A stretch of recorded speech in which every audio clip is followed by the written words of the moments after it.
welcome to Slayerfest 98. I'm Colin Smith. I'm Ian Carlos Crawford. And I'm Jamie Jirak, and we are here talking Angel, Season 4, Episode 10, Awakening! Yay. Jamie, you actually were the one that reminded me which episode this. I thought it was Soulless, where he loses. It makes more sense, Awakening, but you were excited to be on for this episode. So tell me your thoughts versus rewatching versus what you thought before or whatever. I have so much fun watching this episode because the first time you watch it, it's kind of like this is weird. This is all going very smoothly and Everything bizarre. is so convenient. Yeah. But it's also like, oh, but this is nice. And then, but rewatching it when you know, I love that this is Angel's fantasy. I love that his fantasy is to be Indiana Jones. His number one priority is to make up with Wesley. That's the first thing that happens in his fantasy. I love that. And then like he everything about it, it's so silly, but like it's so Angel. And like the fact that this is what he wants is very like it's just kind of sweet.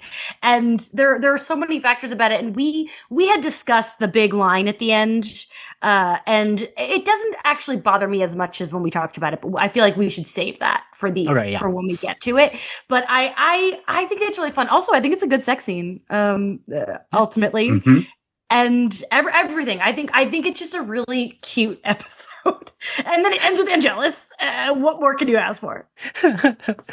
Colin, what do you think of this episode overall? Oh, I love this episode. I think, like I said on the last episode, we're into an arc now of like, I love all of these episodes. And I think this is really fun, especially coming up like Habeas Corpus and Long Day's Journey, like such heavy, depressing episodes. And this is so much fun and just, yeah, like she said, it's just the fantasy of making up with everyone and ending up in such a happy place for it to just be ripped away. It is funny that like the one like fun whatever episode in the middle of all this chaos is like a full-on dream episode. It's like, no, they can't actually have anything good in real life, these characters. No happy, nothing. Like it was really funny, Jamie, watching it with the lens of like, this is Angel's fantasy. I loved that it was like Wes saying sorry, and he was like, oh. That's all he wanted. He just wanted an apology. Yeah.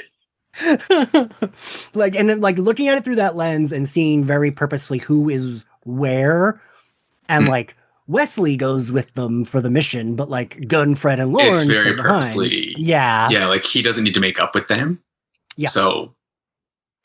And it's also like the OG team. Like, I think that's part of it too. Yeah. Is we haven't seen the OG 3 together in a very long time. And there's something, I think that's also a fantasy for the audience. We miss them. Yeah. Yeah. God, this is probably like one of the last times the three of them. Oh, yeah, probably is, right? Like three of them like work together. Just, yeah. Ugh, fucking bummer. It's not even real. I know, it's not even fucking real. God. So we open on a news report. They're talking about blotting out the sun. Brett White did say he like caught up. He like watched ahead when we started. He was like, you should do like a drinking game on Slayerfest 98 that anytime they say blot out the sun, you do a shot because they say it a lot, Ian. We get the gang discussing everything. I like that Gunn is like, oh yeah, Gwen left because we have to. She was there at the end, as we discussed, like she should have been there. This episode kind of makes sense if it's all a dream, like sure, but like later on we can. Cordy says happiness is rare right now, so it's gonna be hard to get Angelus back. And I was like, oh man. She's I basically do like that she gives the full recap on the curse and like how it works and why it works. And that's another thing that I'm like, man, I wish this were the like real Cordy, because she did like, she's not lying. She did experience this and like the awful shit he did. And she's the only one of them that has ever actually met Angelus. Yeah. Because I do appreciate that they clearly make it that stupid episode in season 1 where he comes back is very much not Angelus, right? I forget how they even explain that away. It's like not Angelus, but it is. Do you know where he takes like the like he takes like pill? Yeah, pill. Like, and Cordy's not around for that, so it's just that it's the actress who wants to be turned. No, because he attacks Cordy. Because she pretends. Oh, right. She pretends to have holy water. That's like one of like really good Cordy scene. Yeah, Cordy and Wes are both there for that, and like chain him up, and Cordy makes it clear like I'm prepared to do what needs to be done if you ever do become Angelus, but Yeah, so she tells Connor he doesn't really know Angelus. She does because Connor's like, "Oh, I know what it'll be like." I'm like, "No, you don't, dickhead." Like, Well, he's had all the stories from what Holtz would have told him too, right? yeah, but like that's different from But like, it's not living it. yeah. He also, Connor always is like, he thinks Angel isn't jealous. He does not understand the difference. He Yeah. never has. And No. that's kind of the big point, I guess, is that he's never understood that they're two different people. But he's about to find out. He sure is. So Lauren can't, what is it that he's like, oh, he's looking for the beast memories of Yeah. Angelus, but like can't find any. Do either of y'all remember why that? I don't remember why that is. We eventually learn why, but I don't even remember.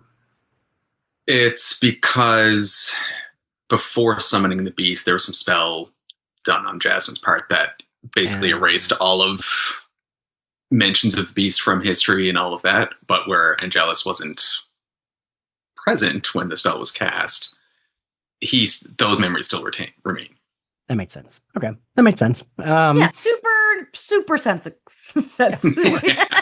But they do make a point of like saying, because part of the curse is that Angel is forced to remember everything Angelus did, and he can't remember the beast. It's like a very right. Wes goes to a shaman who looks. It's weird they don't ever mention it, but like very clearly is like styled like the dude from Buffy season 3 Enemies. That guy just was like a little bit more like supernaturally looking because he had like he was a little more eyes. demony. Yeah. And had like a deep booming voice. Yeah, post credits, Wes brings the shaman to the hotel.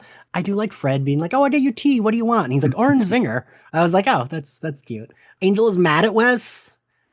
Angel storms out, and the talk he has with Cordy here, looking at it through the lens of what we know happens, it feels so obvious that she's leading him to want to do it, right? Mm-hmm.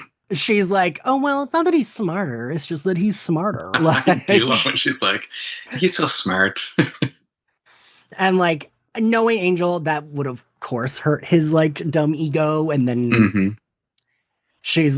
made me think of, I don't even remember what episode of Rick and Morty it is when Morty's like telling him he's can't do something. And Rick is like, "Before what you were doing was called negging, Bugs Bunny did it to Elmer Fudd." And like, that's what I was thinking here. That was like a bastardization of the quote. When he then goes to do it, she's like, "You don't have to." He's like, "No, you tell me." Like, okay, make up your mind. He's caged and strapped up. Yeah. Angel kind of storms back in, and like, I don't know. There's a role in which Cordelia delivering that could have been more Cordy-esque, where she's like, "Oh, oops," like, but there's none of the Cordiness in that. It's just kind of like, "Yeah, he's smarter than you." And there's a couple times here in this episode where we could have had moments of like IRL Cordy that we love, and we don't get it, especially in his dream. Whatever. He storms in, he's like, "Get a cage." Wes is like, "It's not for the beast, it's for him." They go to the basement to do the ritual. Oh, he gives Connor. Well, he gives Connor. If things go sideways, make sure you kill me. Connor's like, "Oh yeah, no worries, don't. Yes, I got you." Connor's like, "Okay." Things don't even need to go sideways. He's like, "I'll do it if you sneeze." Angel just strapped in. He tells Cordy he doesn't want her to be there. She says, "Too bad." And then, like, the spell doesn't work, quote unquote. We learn I feel like every episode this season, I'm asking one of y'all, "So wait, I did watch it, but like, it all happens so fast where it's like, oh no, it didn't work. Oh no, he's evil. Oh no, he's working for the beast. Look, he's got writing all over his skin. Let's hear him make it." It's not that it didn't work. It's that he goes to kill Angel, and then they, start their big fight scene, and then it is working. Yeah, it's just we don't know it's working. Right. But isn't it in with the dream? It's like there wasn't even going to do a spell. It was just he was. Yeah, because he just tries to kill him immediately and realizes that he's on the side of the beast. And in his fantasy, this guy is, because it's all easier. It does feel very like straight dude, like hero fantasy. It really does. Oh, right? I mean, he literally quotes Indiana Jones. Like he like everything about this is he wants to be Harrison Ford, which I mean, I get Who can blame him? Exactly. But the why did it have to be Wood line really is like, all right, come on. And wait a minute, if I recall, someone in this room has interviewed Harrison Ford. Oh, I think it was me. I did it. First person to ask him about Red Hulk. What an insane experience. I feel like it's bananas that like went viral. And I remember seeing the clip before I realized it was you, Jamie. And like, I didn't realize for like first few weeks. And then like you reposted it saying something. And I was like, oh shit, that's Jamie. That was my peak. People are always like, do you have any like dream interviews? I'm like, I don't think I'm going to get better than Harrison Ford. Everything else aside, I feel like Harrison Ford and Jamie Lee Curtis taking the picture of your tattoo are like pretty fucking cool moments in your career. 100%. You've also interviewed Catherine Hahn too, haven't you? Yes, I have interviewed her. I've met her a couple times, but so everyone's it's all about the tattoos. Like she's seen my Agatha tattoo. Harrison Ford, I was not going to show him my Leia tattoo. He didn't want to talk about Star Wars, but he saw it and he brought it up, so that was pretty cool. Brett White had that happen when he interviewed Oscar Isaac. It was like he interviewed him for like one of the other movies that came out between everything else, but he noticed his Moon Knight stuff and asked him about. Because it was like over Zoom, and he was like, I see you've got this. And like the PR people were like, you're not asking him about Marvel or Star Wars. He's here for this movie. But then he started talking about it. What can you do? Well, you can't control that. That my first interview at BuzzFeed, it was like a really big deal. Whatever. Jamie, you're more of a legit interviewer than I am. You can tell me where you land on this. It was like a big deal that there was backlash to some BuzzFeed folks taking selfies with the people they interviewed. Like that was considered like not professional. People do it all the time now. I They have friends do, who are right? like, I don't do people usually do it when they have a bit more of a rapport. I took a photo with Jamie Lee Curtis because Marshall, who at the time was a Disney publicist, literally walked in with me because he knew I was named after her and was like, we're getting you a picture with her. So like that he facilitated that. I would never go into an interview and then ask for a photo, but people do that. They do, it's absolutely right? Absolutely. Okay, yeah. But like I think you have to feel out the situation. So the first interview I ever did for BuzzFeed was Amber Benson at Comic-Con. And I remember being like, don't ask for a selfie, asshole. You cannot ask her for a selfie. And then when we were done, she was like, aren't we going to take a selfie? And I was like, oh, well, I mean, if you want to, yeah, absolutely. Cute. Because I just remember being like, people are getting in trouble for this. And they explicitly said in some like email, like, if they want to, do it, but like you cannot don't bring it up yourself. Bring it up. And I was just like, I want to bring it up so bad. It's Amber. And then it was fine. And she brought it up. So she knew. Yeah. And then like her publicist took a picture. She was like, oh, I want to take a picture of you guys to be able to put like, I feel like sometimes their people do like. I think it's at junkets. You literally have 4 minutes. You so have time, yes. It's such a tight schedule. It's like a different thing. Like if you want to use your time to do that, sure, but they get you moving. They'll kick you out at 4 minutes. Jamie, I do have a question. This is fully off subject. I'm sorry. You're interviewing me. Have you ever done a junket where you get nothing? Because I did one for Bob's Burgers, and I remember being like, I didn't get anything, and I like wasted the whole thing. But everyone asked them the same questions. It can be tough because they're answering the same questions. They're saying the same things all day. I remember when I did the Civil War junket, I was so excited to like interview Kirsten Dunst, like she's one of my faves, and like you could tell that room I was the last person, so they were just done, and that's not on them. Like that's a hard thing to they don't like doing it. No actor likes doing press, so I've definitely like come out of it like we can pull something, but it's rare that we get something like Harrison Ford talks about Red Hulk. Like that's more rare than we got nothing. Yeah, that's true. That's fair. Yeah. Because I just remember doing the Bob's Burgers one, and it was, I think they were only in season 2, maybe 3. So it was like when it was like new and like exciting, and it was so packed, and I literally got nothing from the junket. And I remember being like, fuck. And my boss was like, yeah, that's fine. You did one of the handful of interviews you did today, didn't get anything. No big deal. That happens. But I always think about that, like, oh shit. Anyway, back to the episode. Colin, where were we? Dude just killed himself, and they find all the writing on his body. They're looking at him naked. Right. Yeah. Did you all notice the pan to Fred when she's like, oh, she like can't look? Yeah.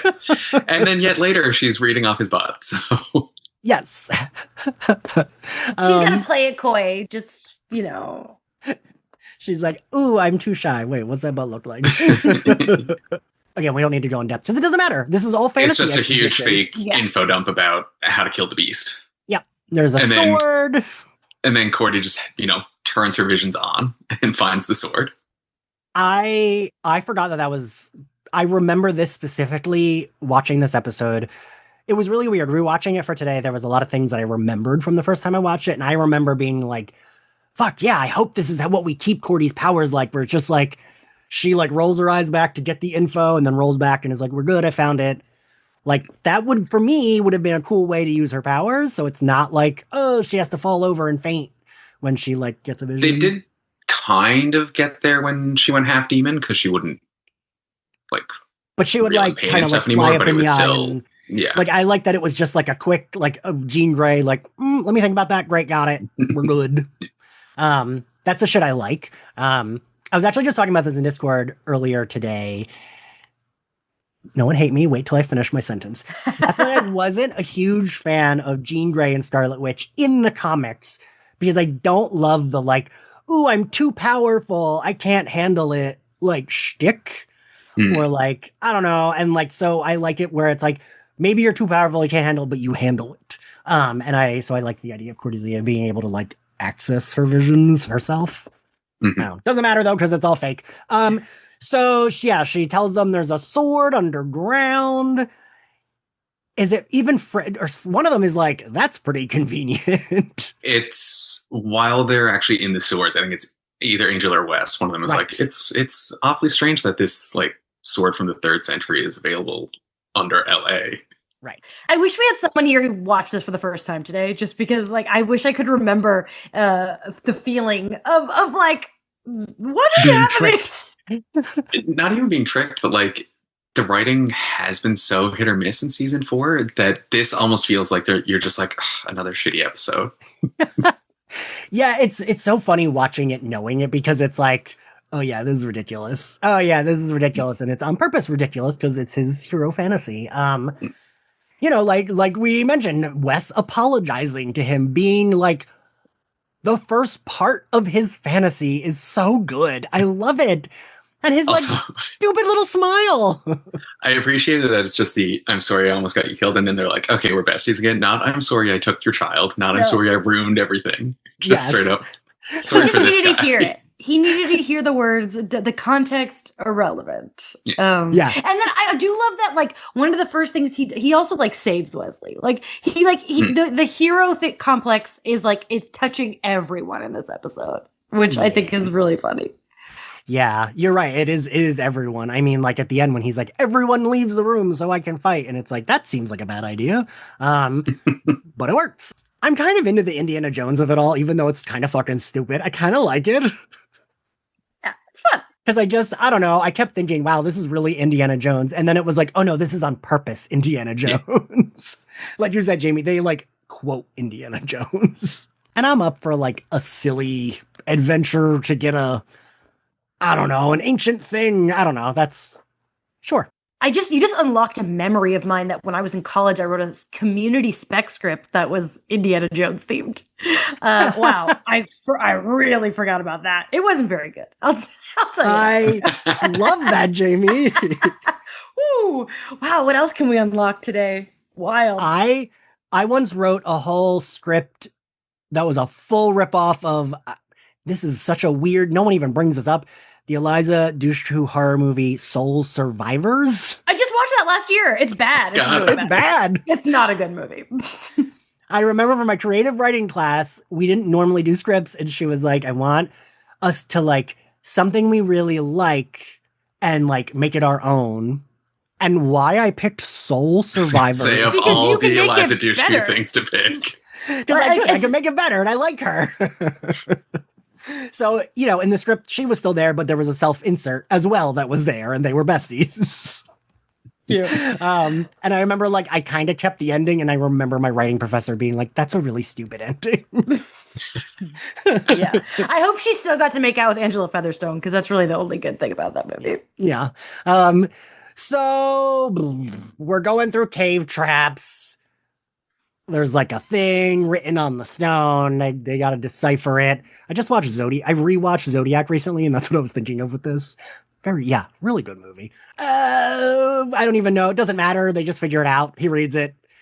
We get the moment, which is very his hero fantasy of him and Connor holding up the like stone shit, and like he's like, "You go first," and Connor says, "We go together." I like the Connor of it all because You like fantasy Connor? I like fantasy Connor because he could still be a one note brat, but he's a slightly more dimensional one note brat. Does that make sense? They are good when they are working together and like working off each other. It happens a bit in Habeas Corpse, and as well in one of the season 3 episodes when he's like faking being on Angel's side. Oh yeah. And they're good together when they're like that, but yeah. It falls apart though when he walks in on the kiss and then it's like, oh no, how could you? And when he says, "You take away everything that's mine," it's like, excuse me, that like, one, she's not yours, and two, like Angel and her had a relationship first. If like, well, she does walk in and immediately say, "I was never yours." She does. But yeah, I wish. So a thing that I put in this is like, I really wish I understand why Cordelia is not Cordelia in season 4, and like why the writing feels like, and her acting feels a little flat because she didn't know what she was doing. I really wish they could have at least emphasized the fact that like, look, this is Angel's fantasy of Cordelia, and it's more like how Cordelia actually was. It just would have been nice to see that Cordy back. They get into the whatever thingy where the sword is. Angel pulls it out from the dimension. They give an explanation as to that's why it could be in so many places at once. A bunch of flames start shooting. Cordelia gives a really terrible scream. Did y'all notice that? Like really bad. I did not clock that, but I believe it. It's like so bad. Then they kiss, and it is nice, but it's now, as we know, it's not that fun to watch. As it's like, oh, this isn't real. I wish it was. Jamie, you like Cordy and Angel together, right? Or no? Oh, 100%, 100%. And I think that a big thing is like when it was Angel and Buffy, I loved that because it's like it's you love to see that teen angst. You can relate to it, but you move and grow. And at the end of the day, I prefer Spike and Buffy. That's more my thing. So why wouldn't I want Angel to move on with like, it's different. It doesn't all have to be about OTPs and whatever. It's just, it makes sense, which it's hard to do. If you would have gone back to season 2 of Angel of Buffy and been like, can you believe they're going to put those together? We all would have rioted. But I think that it does have a natural progression. Yeah. It's so funny because when I watched, I did not want them together at all. I remember watching this episode being like, no. They are not supposed to be together, because I did like them as just like best friends. But as you said, as you mature as an adult, I'm like, no, this is more of an adult relationship. They matured together. He got to grow with her. I mean, granted, he's like hundreds of years old, and she is actually only however old we decided she actually is like, what, I think we decided 22. I think we said 22 last episode. So Connor walks in on their kiss. Connor and Angel have a fight. Connor is so annoying in this fight. I'm like, dude, you're setting off all these booby traps. And he's like, so what? I don't care. And it's like, no, but like, this will kill you. This will literally kill you. It is fun, though. I think it's a fun, choreograph fight. Like, yeah, he's stupid, but it's a fun one to watch. Yeah, he's stupid. Part of it is he's setting it off on purpose to try to hurt Angel, too, right? I think it's like, you can't tell me what to do, Dad. And like, I'm going to get stabbed and I'll show you, Dad. And it's like, well. I mean, you do you. Yeah. So what is it? Then like Angel saves them a bunch of different times. They leave. They go back to the hotel. They recap with the gang. I do like Wes lying for Angel. And he's like, oh, Connor is patrolling. Because they're besties again. Because they're best friends again. Fred says killing the beast and bringing back the sun may kill him, but may kill Angel, and it would definitely kill some humans. So Angel says he has to do it solo. This is where it really starts to amp up, right? When he's like, he gives this a Buffy season 7-esque speech where it's like all of us together, and it's like, what the fuck is going on? And I do like that Cordy's like, you just said all of us together, and now you're saying we all have to leave. They cry. It's really dramatic. He says he has to go find the beast. And then who bursts through the doors, Colin? It's the beast. And Angel Conveniently says, enough. oh, there he is. Yeah, I do like that. It is stupid that he's like, everyone has to get out of here. Do they just go into the office? Is that where they go? Well, Cordy originally goes for the weapons herself Yeah. to help out, and she has to get dragged out. But I think, they just get dragged out one of the side doors. Because then they come back through that same door, and I was like, is that the office door? They're just like watching through the office window? It's like a door comedy. Like, I love a door comedy, like a noise is off kind of a thing. And that's what they're doing. They're just like, oh, let's see what's behind this door. We're back. He's defeated. It's an episode of Frasier. Yes, that you took the words out of my brain.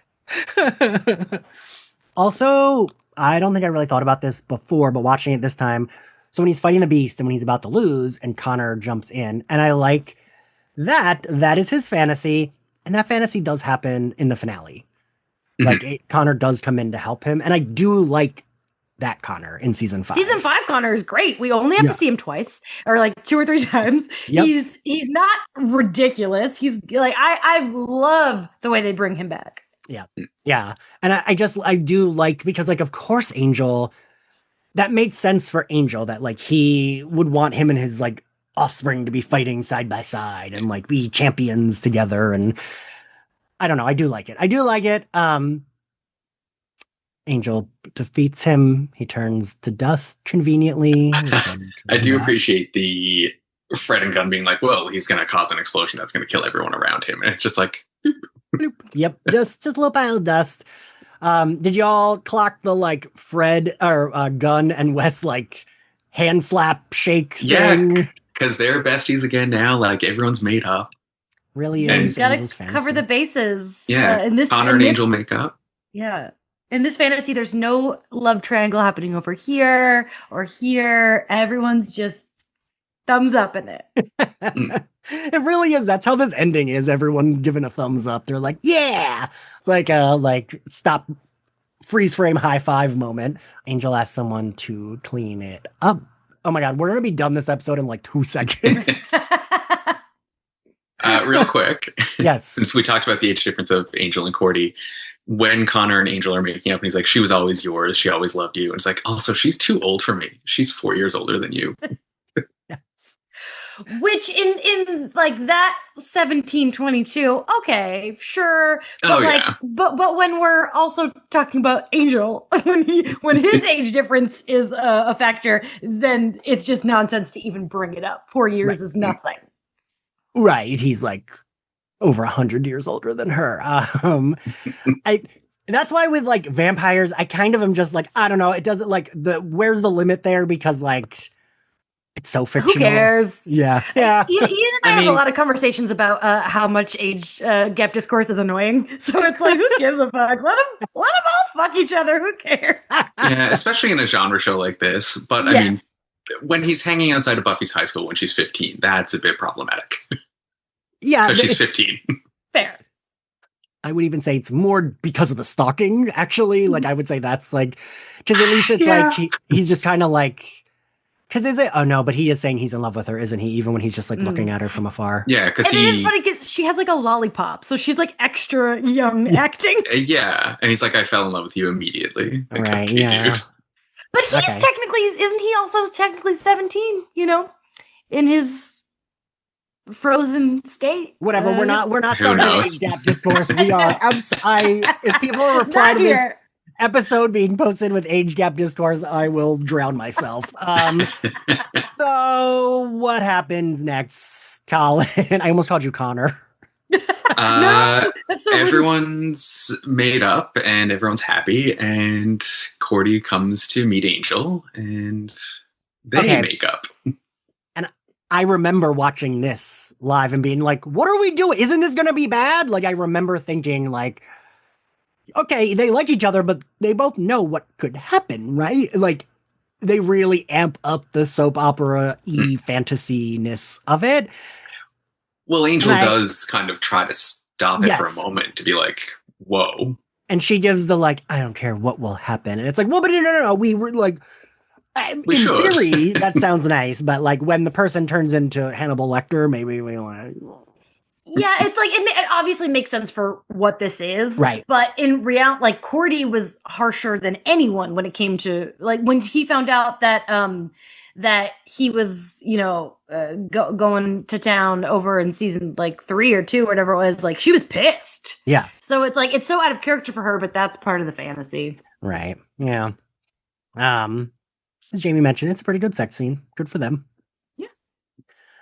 Prop. Can we talk real quick about how Yes. great Cordy's hair is in this fantasy scene? I don't like it like that. I don't like the What? like trim. No. Oh, it's so much better than her like Kate Gosling that she's had for the rest of the season. Honestly, like anything's better than those chunky highlights. Okay, but like before this, she had it just like was like almost like a Gale Weathers bob. I feel like right before this, like we had grown it out.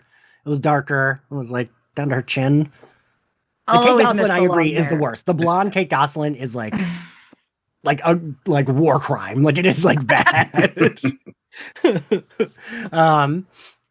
don't know. Yeah, I don't like a crimpy. I don't know. They have sex and it leads to. You are right, Jamie. Watching it, I was like, okay.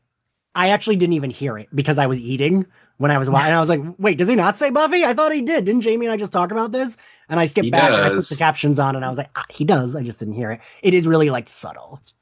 So it's not like he's like climaxing and saying Buffy's name as if he was wishing he was with her. It's really just like I think it's just like his brain is flashbacking to the last time this happened. Yes.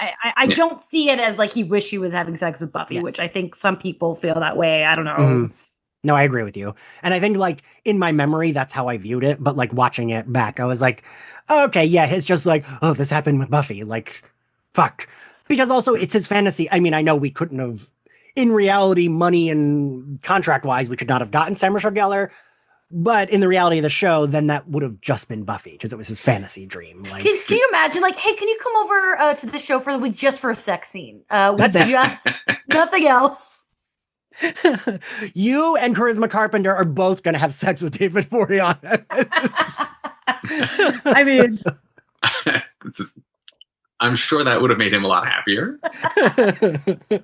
Every child of our generation's fantasy. I was going to say the one thing that irritates me about it, though, not so much about because I get why they do that, is because it happens during the sex, it conflates that his curse is always sex-based. And it's a thing that the fandom always says, like, oh, he can never, and they prove it wrong in season 5 because he has that werewolf girlfriend. Yeah. But the whole point is that everything in his life now is perfect. Right. I agree with what you're saying because but I do think that they make it kind of clear that it was everything else, not just the sex. And they do. Yeah. It's just the fans are. Well, yeah. What can you do there? I agree, but like we've already seen him have sex, like with Darla, and and not turn, but that is part of it, you know. Oh yeah, because he finally got Cordy, but exactly. It's because him and Wes made up first. Is the real kicker? He actually came in that moment. We just didn't. He should have said Wesley's name, not Buffy's. That's what I'm saying. Yes. I do really love the way that I love this the choice to like kind of trick his mind instead of just because like in retrospect it's like, oh yeah, what else could they have done? Yeah. I think I really really like the way that they played this out. I think it was a cool decision. Yeah, I agree. It's definitely like also like an ambitious swing that works. It could have not worked. Mm-hmm.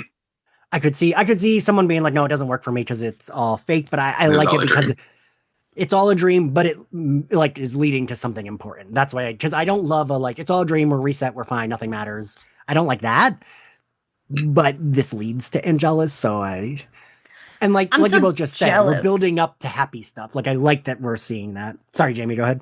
Oh, I was like at the end of this episode when he's laughing as Angelus, I'm like, oh man, I'm bummed. I'm not going to be able to do any of the Angelus episodes. episodes. I'm so sad. I'm like, should I just watch them for fun? I can't. I have too much to do. I'm trying to rewatch Stranger Things before the new season. I'm like, I can't just sit here and watch the Angelus arc for the 100th time in my life. But oh, I really want to. Well, this might make you feel better because I don't think we're recording. I need to catch up on Buffy season 5, so I think that's the heavier stuff that I'm going to be. That's like more of the recordings I'm going to be doing for the next round. So I might hit the most of the Angelus stuff in the beginning of December. So you might Okay. Because I do want you on for at least one of the Faith episodes, Jamie. Because I know what you love. That was, I don't know if I told It's y'all. Orpheus. I just want to do Orpheus. But That's fair. Sorry. I don't know if I told you. That's actually how I got Zach to come back as a co-host for Angel, because he was like, "I want to do the Faith episodes." I was like, "Okay, then you have to do more than one episode, more than just the Faith episodes." He was like, You gotta earn it. All right." That was like, because like Colin, the fact about me is that Angel season 5 is my favorite episode of television. There's nothing on earth I love more than Angel I season love 5. how much you love it. And so when Ian was like, do season 4, it was like clearly like this is my homework so that I can get to season 5. Angela Rockstar says that all the Fair. time. She's like, "I'm just waiting to get to season 5 because that's my favorite." Because she loves Angel and Spike together. It truly, Makes there's sense. there's nothing better than there's no chemistry in the entire Buffyverse better than Angel and Spike. Honestly, like their chemistry is truly insane, and like it's funny how like David Boreanaz can be hit or miss, but when he has a really good scene partner, Mhm. and James Marsters seems to be a very good scene partner for him. Yeah, I love all that shit. I don't know why people don't like season. I like it really like drives me nuts that there's people that think it's really bad because it is They it kill is all It's because the women. it's so different. Jamie. Whatever. You cocks, God. And that's like the first time I've said that word out loud. Anyway, Colin, what did you say? Were you saying? So I feel like maybe you were saying Sorry. something else and interrupted. No, I was done. I'm delirious. We really went off the rails this episode. I don't. Did God? I feel like my voice is getting scratchier and scratchier too. So I do like that end. I do like that we end on him like smiling and just like cackling, looking at Cordelia. It like felt really like Hannibal Lecter coming out of the prison. Like Angelus is such a good villain. And it seems like you've said it before on like when he gets to play evil, David always seems to be having that before. And immediately he's Yes. It's like, oh look, he's having a good time now. Yeah. We pan out and we see where the soul is contained in that glass bottle, which is very important moving forward because we need to know where his soul is, right? Gotta keep track of it. That's kind of the end of the episode. Favorite scene, favorite outfit, Colin? Ooh, Yeah. not much, so I'm going to give it to the sex scene. Yeah, no outfit. Exactly. Just the bedsheet. Respect. Jamie? I figured I gave it to Lauren last episode, and like he just takes off the jacket and it's the same shirt. So I feel like I'll just stick with he's always looking sharp. No, like I wish I could be like Fred's top, but I don't like those knitted tops she wears. No, like I I can't don't like pretend them. like I do because I don't. Yeah. I think I actually, not to again reinforce how good, I think season 5 is when they start dressing her a lot better. Like I think they style her better. Like I can think of some of those outfits and be like, yeah, that was cute. I guess I'm gonna go with Lauren. I will give some kind of credit to, it doesn't mean I like it. This Cordelia outfit is the outfit I think of when I think of her this season. Doesn't mean It's a nice good, coat. but yeah. The long white coat, you know. Yeah. It's not very That- smart when you're fighting people. Like that could get very bloody very quickly. But Not very smart when you're fighting people and trying to hide a pregnancy to dress in white. And I say this, no body shame at all. Just, when you're pregnant, it sticks out a little bit. And a couple of shots, it is very obvious that is a pregnant woman standing next to him. So yeah, I guess I made a custom figure. That's the Cordy I made a custom figure of. So I was like, that's the outfit I think of with her. Favorite scene, Jamie? I mean, it's got to be the sex into the Angelus, right? Like, I'd be a liar if I didn't say it wasn't the sex scene. The sex scene. Colin? I also wrote down the sex scene, but I'm going to give it to the beast fight since she Okay. gave it the sex scene. Yeah, cool. I mean, I'm going to cheat and say from that fight to the end, because I just love the build up to Angelus cackling. Like, that is a Mhm. very good end. But also, I'll give my props to the Indiana Jones It was very fun. excavation, whatever. This whole It's episode fun. is very fun. It's like stupid, but it's fun, right? Like, It's stupid And on it's le- purpose. Like we're Yes, I laughing was with gonna- it, not at it. I was going to say, once we know the conceit, we're laughing with it, not at it. But it feels like we're laughing at it until then. But because we know, it's like, oh yeah, I get it. This is all on purpose. And I do like that. I think that's an ambitious swing to be like, we're going to make it on purpose stupid, and we're not going to tell you till the end that it is on Mhm. purpose stupid. Because like you said, Colin, some of the season is not on purpose stupid. I think we talked about this last recording. I genuinely have been like going back and forth with the writing with Connor. Like I every episode I'm like, but is this on purpose? Because I just don't know why we'd spend so much time with him if it's so on purpose. Mm. Right? And I feel like we spent so much time with him without actually like getting to know more than just I hate my dad. I really think this was a case of older people are like, we gotta appeal to the youths. The teens were watching Buffy, but we need another teen. This is what teens are like. I really think that's what it was about. I think you're right. Yeah. What grade do we give this episode? I'll go first. I give it a C plus. A C plus. Jamie, I'm curious your grade. Oh, well, last episode you gave a B, so I was surprised it went down. I was, maybe you know what? Maybe I'll do a B minus. I did like last episode better, but I'll do a B minus. I think I'll do a B minus. I'm gonna give it a B plus. Okay. B plus. Okay. All right. Because I have a fun time watching this one. Colin. I'm going B plus as well. All right. I really like this one. All right. Thank you to three of you for joining me. Thank you everyone for listening. If you like Slayerfest 98, you can listen to us on all podcasting platforms like Spotify and Apple Podcasts. You can watch our video recording, because all of our recordings are video recordings, on our YouTube channel. Please subscribe, give us a good rating. You can find us on social media at SlayerFestX98. You can also support us on Patreon, where we're going through every episode of Buffy as it turns 25, which means we're going through season 5, which makes me feel so old. We also have X-Men the Animated Series, Batman the Animated Series, a bunch of other stuff. Any and all support is much appreciated. If you want to follow me, I'm at Ian X Carlos. Jamie, where can everyone find you and your podcast? Oh, at Jimmy Jirak is me on Instagram, Letterboxd, all those good things. Podcast is Loving the Time of Hydra at LitoPod. By the time this episode of Slayerfest comes out, I've already interviewed David Solomon, who was a big part of Buffy, and we do have some Buffy chit-chats in there. So if you want an Agents of S.H.I.E.L.D. Buffy crossover situation, go look at that business. Also, my other podcast, Phase Hero, we are about to record our 100th episode. We have some fun. We're doing like an Infinity Saga ranking. It's going to be crazy. So you can also follow that podcast. All right. Colin, where can everyone find you? I am at csmith03 on various socials. All right. We will see you all next time. Bye. Bye.